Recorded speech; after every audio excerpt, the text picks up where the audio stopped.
Shalom, selamat siang untuk kita semua. Saya atas nama Didi Leut, NIM 2123746174. Hari ini saya akan mempresentasikan materi tentang manajemen usaha besar dan manajemen usaha kecil. Yang pertama, bimbingan teknik aspek umum manajemen usaha kecil untuk pengembangan usaha produk UMKM Kota Tasikmalaya. Ruang lingkup dalam bimbingan teknik manajemen usaha kecil meliputi konsepsi dan batasan usaha kecil, statistik usaha kecil, karakteristik dan dinamika permasalahan usaha kecil, konsepsi manajemen usaha kecil, fungsi manajemen usaha kecil, manajemen operasional perusahaan yang terdiri dari pemasaran, keuangan, sumber daya manusia, dan produksi. Usaha kecil yaitu usaha yang kekayaan bersih paling banyak 200 juta rupiah, tidak termasuk tanah dan bangunan, memiliki omset tahunan sebanyak 1 miliar, milik warga negara Indonesia, berdiri sendiri, bukan merupakan anak perusahaan atau cabang perusahaan yang dimiliki, dikuasai atau berafiliasi baik langsung atau tidak langsung dengan usaha menengah atau UM. Usaha besar UB, bentuk usaha perseorangan, badan usaha tidak berbadan hukum atau badan usaha yang berbadan hukum termasuk koperasi. Yang pertama, jumlah pelaku usaha UKM dan UB diperkirakan 39% dari jumlah penduduk Indonesia, kurang lebih 78 juta unit,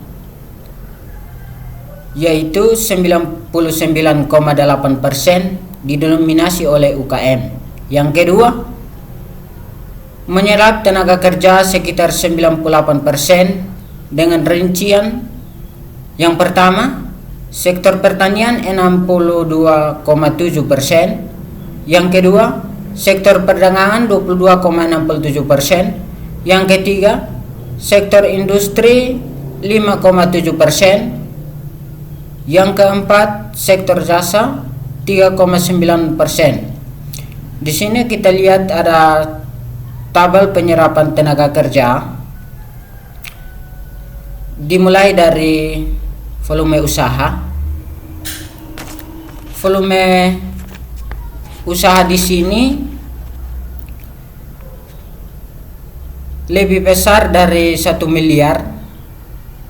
Di dalam kolom presentasenya 99,85%, penyerapan tenaga kerjanya 88,66%. Yang kedua, volume usaha 1 sampai 50 miliar, presentasinya 0,14%, penyerapan tenaga kerjanya 10,78%. Yang ketiga, lebih kecil dari 50 miliar, presentasenya 0,01%, penyerapan tenaga kerjanya 0,56%.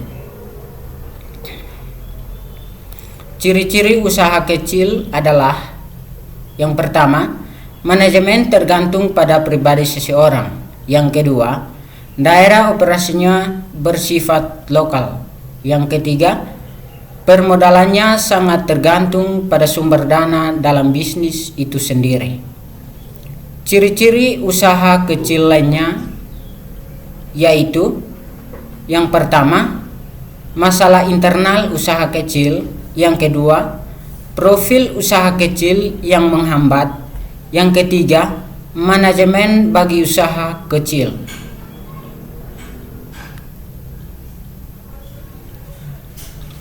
Fungsi perencanaan.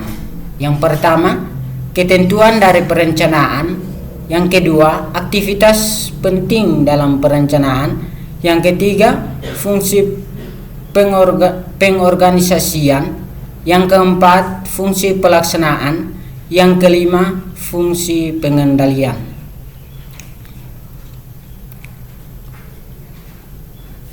Yang berikut metode pelaksanaannya di sini, yaitu yang pertama, rekrutmen peserta. Yang kedua, tim yang akan terlibat dalam kegiatan.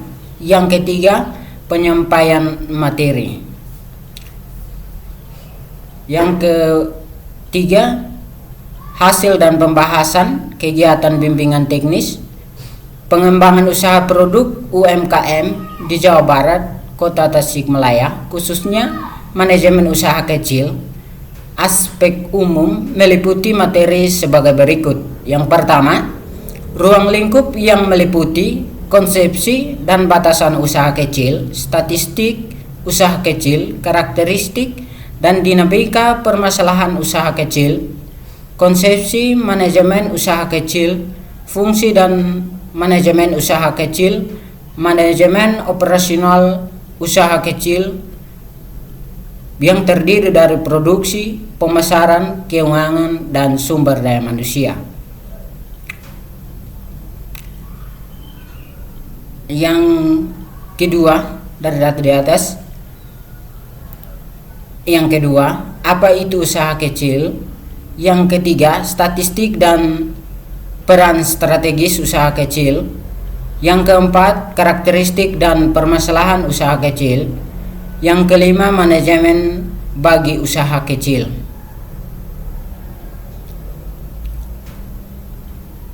Karakteristik perusahaan multinasional. Berikut ini adalah beberapa karakteristik agar kita bisa lebih memahami terkait perusahaan multinasional. Yang pertama, mempunyai anak perusahaan atau cabang di luar negeri. Yang kedua, teknologi canggih. Yang ketiga, kontrol terhadap modal. Yang keempat, sistem manajemen dan distribusi secara global. Yang kelima, memiliki visi dan misi yang menduniawi.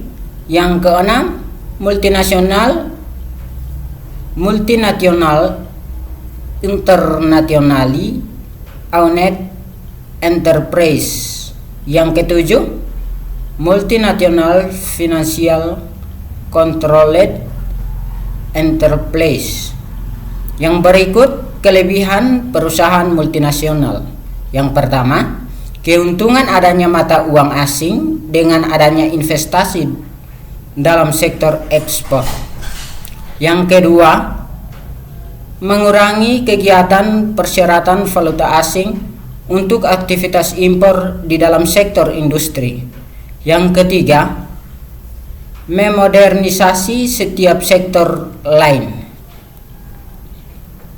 Yang kedua, kekurangan perusahaan multinasional terdiri dari beberapa bagian, yaitu yang pertama, bisa mematikan perusahaan lokal. Yang kedua, ekspor keuntungan. Yang ketiga, dampak terhadap budaya dan sosial. Yang keempat, kualitas kesehatan dan keselamatan pekerja yang rendah.